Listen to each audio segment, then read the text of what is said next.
अस्सलामु अलैकुम वरहमतुल्लाहि वबरकातुहू। आज का जो हमारा सवाल है विरासत के ऊपर वो ये है कि किसी मैयत के वारिसों में उसकी बीवी मौजूद है, बेटी मौजूद है, माँ मौजूद है और उसका बाप मौजूद है। मैयत के कफन दफन पे जो खर्च हुआ और जो मैयत के ऊपर जो कर्ज था, कर्ज की अदायगी के बाद, कफन दफन के बाद, कर्ज की अदायगी के बाद और जो उसके बाद तरका बचा उसमें से वसीयत को देखा गया, वसीयत भी अदा कर दी गई। वसीयत के बाद यानी तीन चीजें हैं, एक है कफन दफन, एक है कर्ज और एक है वसीयत। तो सबसे पहले जो देखा जाता है वो देखा जाता है कफन दफन पे खर्च किया जाएगा।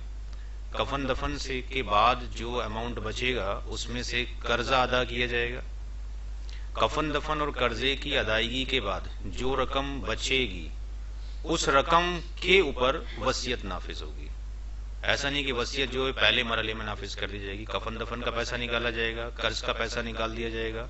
इन दोनों पैसों को निकालने के बाद जो अमाउंट बचेगा उस पे हम देखेंगे कि कर मरने वाले ने जो वसीयत की है, ऐसा तो नहीं कि 1/3 से ज्यादा वसीयत कर दी हो, 1/3 से ज्यादा वसीयत ना की गई हो। तो यहाँ पे हमारा सवाल ये है, आज का टॉपिक ये नहीं है कफन दफन पे कैसे खर्च होगा, कर्ज को कैसे निकालेंगे या वसीयत कैसे डिस्ट्रीब्यूट की जाएगी, किस किस को वसीयत की, एक बंदे को भी कर सकते हैं और अलग को भी कर सकते हैं, 1/3 में से होनी चाहिए। आज का टॉपिक ये है कि कफन दफन, कर्ज और वसीयत, तीन चीजों के बाद जो पैसा बचा है वो पैसा 5,76,000 रुपए है। इसको तकसीम करना है बीवी, बेटी, माँ और बाप के बीच में। अब इनको तकसीम करने से पहले हमें ये देखना पड़ेगा कि पहले किसका हिस्सा निकालना चाहिए और किसका नहीं निकालना चाहिए। 5 लोग ऐसे हैं शरीयत में जिनका हिस्सा हर हाल में निकालना पड़ता है। शौहर,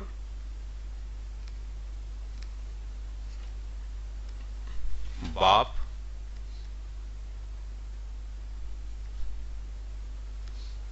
बीवी,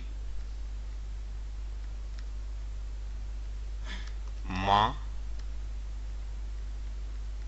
और बेटी। इन 5 लोगों को हर हाल में हिस्सा मिलता है और ये ज़वील फुरूद की कैटेगरी में आते हैं। सबसे पहले उन्हीं लोगों में तरका तकसीम किया जाएगा। जो कैटेगरी ज़वील फुरूद की अल्लाह ताला ने बनाई है उनके फिक्स्ड पोर्शन या फिक्स्ड शेयर कुरान करीम में अल्लाह ताला ने लिख दिए है। अब यहां पर कितने किसका फिक्स शेयर कुरान शरीफ में ऑलरेडी मौजूद है। बेटी अगर एक है तो उसका शेयर कुरान करीम में 1/2 मौजूद है। बट अगर बेटी एक से ज्यादा होती तो 2/3 में शरीक होती। 2 बेटी होती तब भी उनका हिस्सा 2/3 ही रहता, उसमें बराबर बराबर मिलता।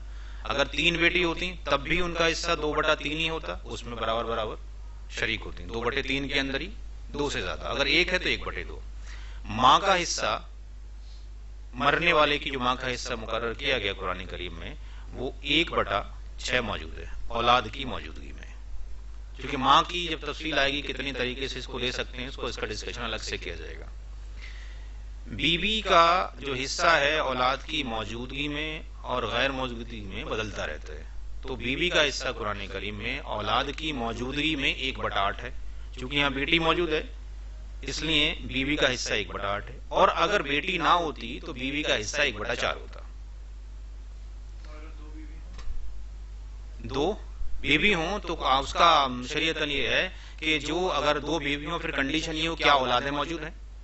अगर 2 बीवी मौजूद होती औलाद ना होती तो 1/4 में से दोनों को बराबर बराबर डिवाइड कर दिया जाता। अगर औलाद मौजूद होती तो शरीयतन हिस्सा हो गया 1/8। बट अब 1/8 2 बीवियों में भी तकसीम हो जाएगा, 3 बीवियां होती तो तीनों में तकसीम होता बराबर बराबर। बाप की अगर बात करते हैं तो बाप का जो हिस्सा है वो 1/, अभी पीछे डिस्कशन किया गया था कि बाप को कितने तरीके से मिल सकता है। बेटी की मौजूदगी में आपके पास एक तो कंडीशन ये कि एज ए ज़वील फुरूज वो बनेगा तो 1/6 तो वो लेगा ही लेगा बाप। बट जो ज़वील फुरूज से बच जाएगा वो भी हिस्सा बाप को जाएगा। तो 1/6 बाप का हिस्सा मौजूद है जो फिक्स्ड है। जो फिक्स्ड है ये है बीबी का फिक्स्ड औलाद की मौजूदगी में 1/8 है, मां का 1/6 है। शौहर का हिस्सा, क्योंकि यहां पे शौहर तो खुद मर रहा है, इस सवाल के अकॉर्डिंग शौहर की डेथ हो रही है। अगर मान लें नॉलेज के लिए, तो शौहर का हिस्सा भी औलाद की मौजूदगी और ना मौजूदगी में चेंज होता रहता है।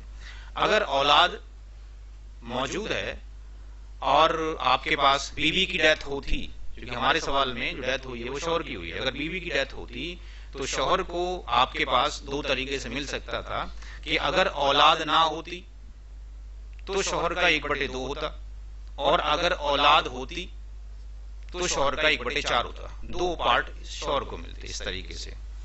ऐसी बीवी के भी जो रेशियो हैं वो 1/4 और 1/8 है। औलाद की मौजूदगी में शौहर को मिलता है 1/4, औलाद ना हो तो शौहर को मिलता है 1/2। बीवी को औलाद की मौजूदगी में 1/8 और औलाद की गैर मौजूदगी में आपके पास 1/4। तो अभी फिलहाल हमारा जो डिस्कशन है वो शौहर वाले हिस्से पे नहीं है, हमारा डिस्कशन इन नीचे वाले 5 हिस्सों के ऊपर है। कंफ्यूजन हो इसलिए इसको यहां से हटा देते हैं, शौहर वाले पार्ट को। जो हमें चाहिए वो हम ले रहे हैं यहाँ पे, अभी हमें ये चाहिए। तो अभी जो हम देखते हैं यहाँ पे कि हमारे पास बीवी का हिस्सा, बेटी, मां और बाप, तो इनके जो हिस्से आपके पास मौजूद हैं, तो 1/6, 1/6, 1/8, 1/2, इनको इंडिविजुअल जो शेयर्ड है वो ये है। कॉमन शेयर्ड कितना है, टोटल तरके में से इनको कितना मिल रहा है, पहले वो कैलकुलेट किया जाए। तो इसके लिए हम यहां लिखेंगे 1/6 प्लस 1/8 प्लस 1/6, क्योंकि 1/6 ये वाले साहब का हो गया बाप का, 1/8 बीबी का हो गया, 1/6 मां का हो गया, 1/2 बेटी का हो गया। अब ये हमें आना चाहिए लीस्ट कॉमन फैक्टर निकालना है इसका। तो जिनको लीस्ट कॉमन फैक्टर निकालना नहीं आता उनके लिए तरीका ये है कि भाई यहाँ पे 6, 8 और ये फिर 6 और ये फिर 2, ये हमने लिख लिया। किसी ऐसे नंबर से कट करें जो कट हो जाए। 2 से कट किया, ये 3 बार चला गया, ये 2 चौक 8 हो गया, ये 2 3 6 हो गया, फिर आपके पास ये 1 हो गया। और सिंप्लीफाई करके देख लें, 3 1 3 हो गया, ये 4 ही रहेगा, ये नहीं कटेगा, ये एक बार कट जाएगा। अब एक बार 4 से कट कर देख लें, ये अब 1 और ये 1 और ये 1। अब जितनी वैल्यूज आई हैं उसको मल्टीप्लाई कर दें, 2 × 3 × 4। अब 1 की मल्टीप्लाई जितनी बार भी करोगे आंसर तो वही आएगा। तो 2 3 6, 6 चौक 24, और 24 की मल्टीप्लाई 1 से करेंगे 24, 24 ही आएगा। तो ये आपके पास जो इसका लीस्ट कॉमन फैक्टर आ गया, ये 24 आ गया। अब तरीका ये होता है इसका कि 6 से 24 को डिवाइड किया जाएगा। तो 6 चौक 24, जितना आया उसकी मल्टीप्लाई ऊपर वाले नंबर से कर देंगे। तो ये कितना आ गया, 4 आ गया। इसी तरीके से 8 3 24, 3 एकम 3 आ गया। इसी तरीके से 6 चौक 24, 4 एकम 4। इस तरीके से 12 दूनी 24 और 12 एकम 12। तो ये जो ऊपर वैल्यू आई अगर इसको जोड़ा जाए, 4 और 3 7, 7 और 4 11, 11 और 12 23। तो टोटल मिलाकर जो बाप, बीबी, मां और बेटी है, टोटल मिलाकर जो इनका शेयर है तरके में वो 23/24 है। ये इंडिविजुअल था, ये जमा हो गया 23/24। अब जो तरका है वो चाहे मरने वाले ने 10 प्लॉट छोड़े हों, 10 कारें छोड़ी हों, वो टोटल मिला के एक ही तरका माना जाएगा। जो क्वांटिटी यूनिट है वो एक माना जाएगा। तो अब हमें चूंकि यहाँ जो ये हिस्सा निकाला है, जो बाप का जो ये हिस्सा निकला है, इधर यहां जो बाप का हिस्सा निकला है, ये तो निकला है इस कंडीशन के अकॉर्डिंग, ज़बिल फरूज के अकॉर्डिंग। यहां पे जो जा है बेसिकली यहां पे ज़ौद है, तो ये तो निकला है ज़बिल फरूज के अकॉर्डिंग। अब जो बाप है, बेटी की मौजूदगी में असबा भी बनता है, तो बाप का एक हिस्सा और निकालना पड़ेगा।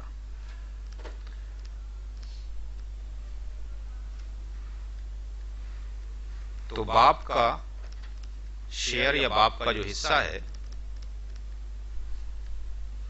असबा के तौर पे निकालना है।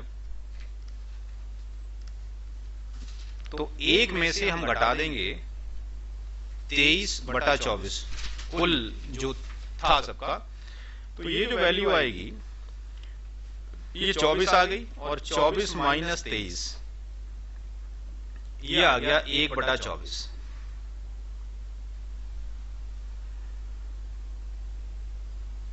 तो वालिद को जो मिल रहा है 1/24 ये मिल रहा है, और वालिद को जो मिल रहा है 1/6 ये मिल रहा है। तो टोटल दोनों, टोटल कितना हो गया इसका? अब इसको जोड़ेंगे हम।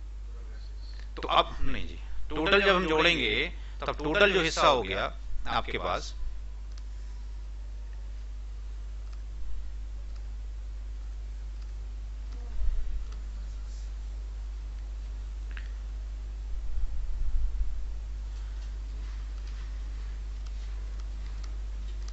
तो बाप का कुल हिस्सा जो हो गया, या कुल जो शेयर हो गया, वो दोनों को जोड़ा जाएगा।